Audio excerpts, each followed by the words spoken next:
Today, we've got a story for you that's about a massive victory in a World Cup semi-final. But honestly, it's about so much more than that. It's a story about character, about humility, and about what it really means to be a team when the pressure is on.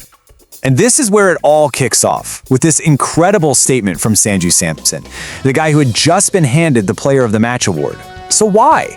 Why would the star of the show immediately give the credit to someone else? Well, to get that, we need to feel the pressure of that game. So let's set the scene, because this wasn't just another game. Oh no, this was an absolute cauldron. Just try to imagine it. The semi-final of the T20 World Cup. You're on home turf in Mumbai, and a spot in the final is on the line. I mean, for India and England, the stakes just could not have been any higher. And then you see this number, 499.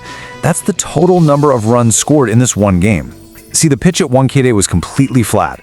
It was basically a highway, an absolute dream for anyone with a bat in their hands. And you've got to understand what that means for the bowlers. It was a complete nightmare. You're running into bowl knowing that pretty much every ball is at risk of flying to the boundary. There was just nowhere to hide. But in the middle of this absolute run fest, one guy stood taller than anyone else. Let's talk about the architect of India's huge score, Sanju Samson. Samson. He was just on another level. He smashed an incredible 89 runs. It was a brilliant innings that really powered India's charge and set them up with what should have been an unbeatable total. And the pace at which he did it was just mind-blowing. He was especially brutal in that initial power play, scoring 41 of India's first 67 runs all by himself. He didn't just set a foundation, he built a fortress. You know, even his own captain, Suryakumar Yadav, was just in awe. He called it a special knock, and that's exactly what it was. The kind of performance you need from your best players in the biggest moments. So let's just get this straight. By every possible measure, Samson was the hero. This was his second Player of the Match award in a row in back-to-back knockout games. So, story over, right? Well, not quite. Because even with Samson's incredible innings, this game was nowhere near done. England came out swinging and started to mount a comeback that was, frankly, terrifying.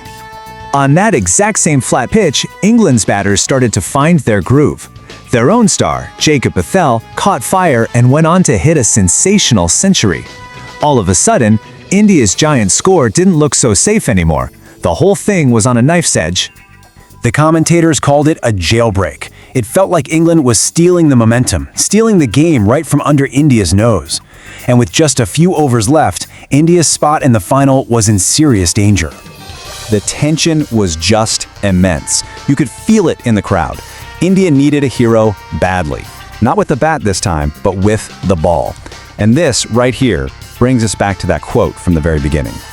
So now, let's talk about the man Samson called a once-in-a-generation bowler. Let's talk about Jasprit Bumrah's Masterclass.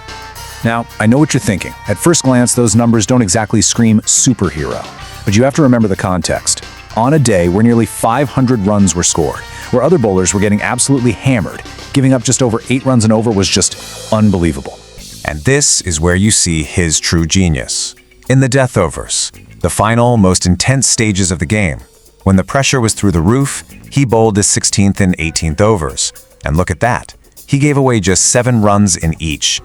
He didn't just slow England down, he slammed on the brakes. This right here tells the whole story. Jacob Bethell was taking every other bowler apart on his way to that century, but against Bumrah, he was completely shut down. Just 17 runs from 13 balls. Bumrah took England's most dangerous weapon and just disarmed him. He was, quite simply, the point of difference. In a game decided by the thinnest of margins, Bumrah's calm and his flawless execution were the only reasons India stayed in front. This is why Samson knew who the real hero was. So, you put it all together. You take Samson's explosive start, you add Bumrah's ice-cold finish, and what do you get? An absolutely incredible, nail-biting win for India. Just 7 runs. That was the final margin. That tiny gap tells you everything. It tells you that every single run Bumrah saved was the difference between going to the World Cup final and going home. And so they march on to the final. But the big takeaway here, the thing you really got to remember, is that moment of brilliance from Samson was immediately followed by a moment of genuine class, recognizing the teammate who closed the show. It just proves that in a team sport, sometimes the most important play isn't the one that gets all the headlines. It's the one that holds the line when it feels like everything is about to break. It leaves you with one big question, doesn't it? When a team's biggest star already knows who the quiet hero is, how do you possibly stop them?